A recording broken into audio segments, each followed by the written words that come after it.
Advantage Athletic Therapy, personalized rehabilitation programs with a whole body approach. Enjoy the podcast. It's the August 2026 show with Lori from Purposely Unplugged. Lori, how are you? Fabulous. It's been a good summer. I hope the summer has treated you well. Summer's been good. I love our conversations, getting feedback like we always do on the podcast. I want to thank you for doing that. We talked about shame. We've talked about breathing, and last month with the breathing, with the audio journaling, and we're tackling anger this month. So, it was, you sent me some great information. I was just looking at the open emotion wheel, and I thought that was really cool. Thank you for sending that. And anger is a tough one because I often wonder, things will stick with me. If Mhm, something made me angry, I'm the old part that doesn't forget, and mhm. I tuck it away for another day because I don't know why. If you've crossed me once, I have a hard time with it, and letting that go is part of probably what I need to work on a little bit, isn't it? I think for lots of us, it's something we need to work on. And I'm going to go back to the emotion wheel. I absolutely adore emotion wheel. You can pull it up, you can print them, you can use these at home. And what's great about the emotion wheel is it starts with the core emotion of anger, but then it moves out and talks about things like frustration and humiliation. It Yep. moves out again, talks about, dismissive, annoyed, violated, ridiculed, disrespected. It's an excellent tool if you want to talk about emotions more, work through emotions more, print it, hang it on the fridge. It's a really good conversation piece. I didn't realize, like, when you sent it, and anger, I just thought anger, but then, like you said, distance, critical, frustrated, bitter, humiliated, like all these other Mhm. things that combine into it. Numb, withdrawn, dismissive, skeptical, annoyed, infuriated, violated, indignant, ridiculed, and disrespected. I was like it was a lot for me to take in, to be honest with you. And I'm sure with folks that look at this for the first time, they're going to feel that way too, folks. But take your Mhm. time and go through it. Mhm. It's important. Absolutely. And there are 50 or so different versions of an emotion wheel when you Google it. But this one we found, actually, when you click on the sections, gives you a description and gives you some suggestions how to manage it. So Yeah. it's called openemotionwheel.com, and that has become my favorite. And we'll put that, I'll put that at the end of the podcast so folks can Perfect. still go back and they'll see the link there and they can check it out because I think it's important. I really do. Anger is such, I don't know where to begin with anger, to be honest with you, because it can be that snap when something goes off in you, or it can be that slow build of something that bothers you over a long period of time, right? Yeah. Yeah. Absolutely. It can be both. It can be a mix of both of those as well. But the reason I wanted to do the summer this way was because shame and anger constantly come up in my practice. I'm Oh, wow. always talking about these two. It's coming up almost with 95% of clients. So it's very real. But it's also something no one wants to talk about, which is why we took the summer and we sandwiched it this way. And there's the Oreo joke. There it Yeah, is. there it We is. sandwich the summer because no one wants to talk about shame. No one wants to talk about anger. But in the middle, we put that magazine with that lovely article. And so many of my clients have just said how much they love this version of the Breathe magazine. So there's our Oreo joke that we Yep, did this on we got it purpose in. this summer because these are two tough topics that when people are in practice with me, always bring up and we need to work through. Until you brought it up too, I never really associated the two, to be honest with you. Yeah. Like it didn't occur to me that one would lead to the other. You know what I mean? Yeah. Yeah. And I think a lot of people think that way too, right? Mhm, mhm. Is Absolutely. And there's things that is people don't wanna talk about, so that's why it's right. so important. I was just gonna ask that. Why is it so hard for us to discuss our anger? Why is that? Yeah. Yeah. And that could come from our family of origin. Remember, that was all of last year. This might be how your parents said, stuff it down. Don't deal with emotions. Don't talk about it. Or you might have come from a family where you openly talked about emotions and it happened all the time. So certainly our family of origin is part of this. It could be our workplace, Dave. What does your Yeah. workplace expect you to do around emotions? Because difficult things happen at work. So what is expected of you? What is okay and what is not? It's very complicated. But then there's lots of anger in our relationships. That's where it's coming out with kids, grandkids, partners, siblings. Anger comes up all the time. It is a very real part of our life. We just don't like talking about it. And often it makes us feel ashamed, which is where the shame comes in. And anger can eat away at you Yes. and your physical health as well Yes. too, not just Yes. your emotional health. But I think that's the other part that people don't really take into Yes. consideration. And then they'll go the other routes, right? So I'm dealing with mid anger, maybe I'll just have a couple more beer, or maybe I can do something else to alleviate that. You guys must see that a lot too, obviously. Yeah, well, we see lots of everything because everyone's so different. So, what you're talking about comes from that book from June, The Shame Informed Therapy, because in that book, I believe it's page 60 actually, where they talk about appropriate ways to deal with anger and inappropriate. So, inappropriate ways, turn inward, push it back on yourself, shove the emotions down, blame yourself, lash out. This is where road rage, this is where physical violence comes in. This is where kind of interactions where people are lashing out verbally, but then more productive ways, things like running, which makes you very happy. Arts, Yeah. things that crafts, things that reading. And the last one in that is actually writing and journaling, which was Yeah. the last month's article, right? Talking it through, getting to a calmer place and talking it through with someone like a therapist or someone who's outside the situation. And then lastly, problem solving. Some of us Yeah. never get to problem solving, though. Some of us just get to the lashing out verbally or physically. Sometimes folks don't get to the productive ways. So, lots of what I do is create productive ways, talk about productive ways, cultivate productive ways of dealing with anger. So when people lash out, Mhm. is there cases, and I'm sure there is, and I'd like you to speak to it, where they don't even know why they're lashing out? Like, Absolutely. that's where they're like, well, why was I so angry about that? Like they don't understand that underlying current that's causing this. Like that must be that's, I think a lot of people act that way these days because they're just not, like you said, maybe they're not dealing with something that happened a long time ago or something. I don't know. But you do see that lashing out, you know, Mhm. a Well, lot and more in society today. Well, that's what I was just going to say. We live in a society where we are bombarded with stress, and we carry these cell phones where we get all of the news and bad things Yeah. hitting us all the time. So our culture is different, our society is different, and our relationships are different. There's just so many, our jobs are different. So many people tell me they're doing the job of three people and they are one person. We're stressed out in all Yeah. facets of our life. Are more workplaces dealing with this or no? Like, are they, I've heard of, I know when I did a podcast with CMHA and they talked about how they go into the workplace now and help Mhm. folks because there's so much mental health issues, in the workplace. Are you guys seeing that as well or no? Well, as Like, an especially with independent anger. Yeah, as an independent practitioner, not myself, but I'm seeing it at an individual level. So I have lots of folks who are either changing jobs on sick leaves because I also have that career development piece, right? So Yeah. I have lots of folks that I can just naturally talk to about work, toxic workplace, all of those kinds of things. So it's very live, but in my piece, it's more the individual work with individuals. So if I'm, let's say, I'll use myself. Let's say I'm upset about something I know I'm going to blow.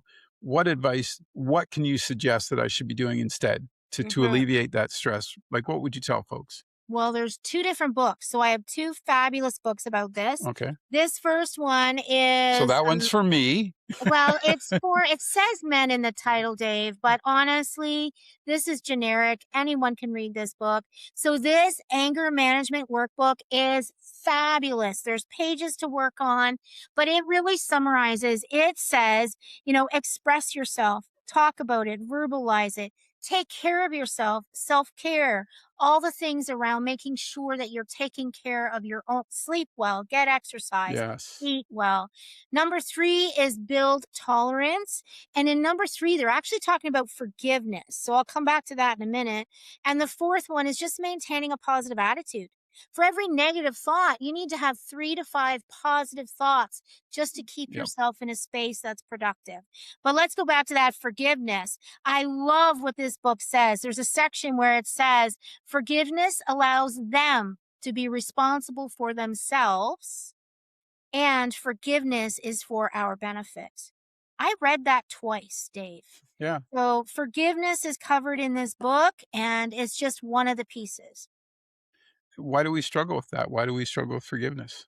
Like, Some what of do you us like think? to hang on to stuff because that anger actually perpetuates not dealing with something, not accepting something, not verbalizing something, and maybe it's too difficult to deal with. Okay. So you bury it, or you let it be that Yeah. piece that drives you a bit, I guess, Yeah. somehow. As It's fascinating because yeah. when you and I think there's like a co-anger. Does this make any sense? So I always think about it when we played hockey, all the years playing junior hockey and all that. And if one of our guys was getting beat up, we all got angry. Yeah. We were all, we were going to show them. Mhm. You can sort of see that mob mentality a lot nowadays, can't you? Well, When it you comes to that stuff. can in some of society, but the reverse of that is that anger actually divides people or divides families. So it Oh can yeah. go both ways, I think. And I've seen lots in private practice. It's more, where does your anger come from? What's behind your anger? What's around your anger? And what you're talking about is tertiary gain. Is there something you're gaining from your anger? That's tertiary gain. Okay. I didn't know that. So yeah, it's not the best way to deal with it, but, Mhm, you see that in a lot of young men, young women in sports, right? That's how they deal with it. mhm. That's an interesting that's another interesting one too. Yeah. Is I don't know long term, and Mhm, we were talking about this off air, and I just mentioned to you, I said, as I get older now, I'm able to let a lot of things go that mhm. maybe 20 years ago would really bother me and make me angry.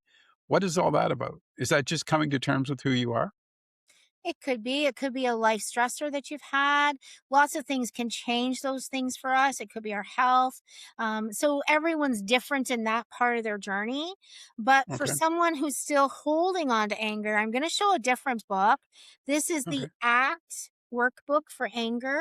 And they're talking about you should really think about the cost of anger. What is holding on to that anger costing you?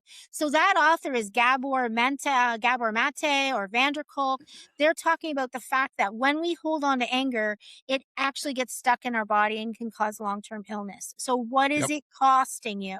The second thing that the ACT workbook is talking about is what is below the anger, which is why I sent the emotion wheel. There's so much below that anger, there's lots of things to consider. Controlling rumination. Rumination is when we think about something, think about it's like a vortex. We can't stop thinking about it. Okay. Learning how to control rumination is vital. Get control of your thoughts. The third piece they talk about is values. What is the value structure underneath your anger that's causing the anger? So, value structure is interesting because we've talked about value structure in several other podcasts. Self compassion comes up in this book, and that goes all the way back to Kristen Neff, which is one of the first books I talked Yep. about. And again, the ACT workbook talks about forgiveness. So, really, these books are like workbooks. You write in them, they're very thought provoking. That's why I chose these two around anger.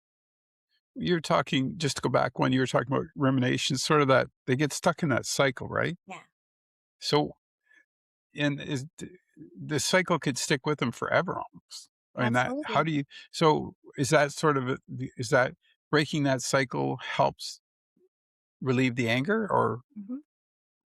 cause the anger to diminish? I don't know. When the person's at the right point in their life where they can think about it Yeah. differently, they can see it differently, they can see a different perspective, they can see the other person's perspective or the other team's perspective, your hockey analogy, right? So it really depends on the thought process behind it, the emotion that's attached to it, the values that are around it, and if it's the right time in your life to shift that rumination. Sounds like you need empathy. Like, to me, that would be if you can't see the damage you're doing to other people, you might be lacking a little empathy to see, to look at both sides of the coin, right? And that is a hard thing with society today to get them to sort of open their eyes to see that it's, maybe Lori's having a bad day, Dave. Don't be a jerk. You know what I mean? Help her Mhm, get through that day. Like, or mhm, and with anger, it's the same way. You see people mhm, be very short with you, and you're always like, huh. And I notice this, my son and I will do this. Like, if we were in this grocery store one time, and the lady that was at the till was very, very sad and dismissive. And, she mhm, just, and we were both we were two or three people apart, but we both noticed and we're trying to make her day a little bit better. But there was just some underlying current of a little bit of anger and sadness that was there. And you can't always, I'm not there to fix that. I just want her to have a better day. And mhm. I think maybe we need to be more open to that as a society, you know, that person may be having a bad day. It doesn't mean you have to make it any worse. You should try and make it a bit better. Well, and behind empathy is the fact that you've slowed your life down enough that you can see those things, appreciate those things, and switch that thought process around those things. Maybe empathy is our next topic, Dave. Maybe you just picked it. I don't know.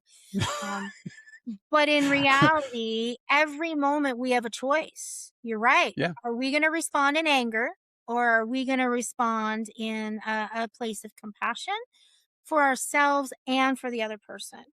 And this comes up all the time. I mean, everywhere in my practice, whether it's couples, individuals, kids, anger comes up all the time. So, befriending it, understanding it, working through it, building strategies, that's the way to move through, not around anger.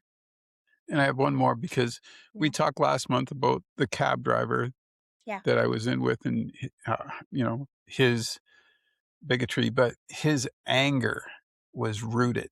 Mhm. And I probably wasn't I felt at that time I had to call him out on it because I felt like this was not getting anywhere. Like he was just going to keep doing like it was the cycle, right? Right. And that's where as a society and it's not my place to do that. I get that. But at some point you have to go enough, really, I think. And I Mhm. just wondered too, is that deeply rooted anger could go back generations Mhm. from what I was hearing him say. You know Mhm. what I mean? And that kind of worries me as a society, to be honest with you. Absolutely. And so I'll give another layer to that. Not only is it intergenerational trauma, that's what you're talking about, it can be that, but it's also just this piece where it's so ingrained that the people closest to us are usually the ones that see our anger. And when they tell us and bring it to our mind, we're usually not very kind about it. So, this is where folks like myself, I can listen to anger outside the story. I can hear the different perspective and I can help that person move around it, move through it. So it's generally family members, close friends who get the Yeah. brunt of the anger and Mhm. often are the ones who recognize it, even when the person can't recognize it themselves. And it's not unnatural for us to get angry once in a Mhm. while. That's right. It's an outlet, let's That's be right. honest, and sometimes you need to do that, but you need to do it in a controlled way somehow, I guess is Hmm. what I'm getting at. Yeah. Yeah, and I think, last one, I think too, because I do wanna talk about this, and we touched on at the very start of it, but people's anger will build, and you can see it build, and you can see how they'll just, "I'm not gonna say anything today, I'm not gonna say," and it just keeps rising, right? It's that, Hmm. and then all of a sudden they just snap. Hmm.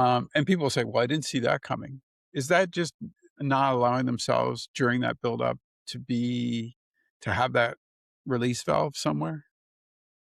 Well, that's an analogy. You're talking about crock pot anger. Crock pot anger gets hotter, hotter, hotter, hotter. And Yeah, then, yeah, okay. The other kind of anger, though, is microwave anger. It's immediate.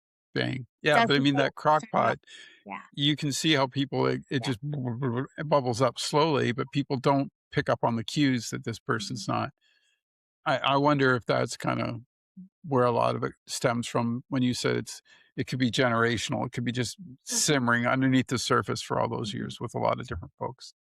And then Absolutely. could be road rage, it could be whatever, right? Could be, I don't know, could be hopefully they've gone to therapy and they're getting help with it. Mhm. Oh boy, this is an interesting one because there's so much. I do love this wheel, and I will put it up. And I just think that people Mhm. getting anger in control. Is it getting anger in control, or is it just dealing with the underlying cause? What is it? Actually, it's just the fact that anger is this recognition in our body that there's a threat. So, what's the threat? What's the annoyance? Ah, What's going on? What part doesn't feel safe? What is it that doesn't feel safe? And then developing strategies so that your anger doesn't go from 0 to 1,000 or crock pot, so that you have better coping strategies, so that you have better balance in your life. cool. Interesting topic. I know we're going to revisit this down the road because I think there's just too many. Mhm. Like we could go into these subsections and talk about them because there's a lot of things that I was just like, oh, I never really thought about that being lumped in, like frustration or bitter, Mhm. like all those things. It was just like, wow, that's so cool. But thank you for taking the time on this beautiful afternoon and hanging out with me and talking about how angry you are, Lori. I do appreciate that. Have a wonderful day, Dave. Yes, and keep smiling. Thank you, Lori. Take care. Okay, bye bye.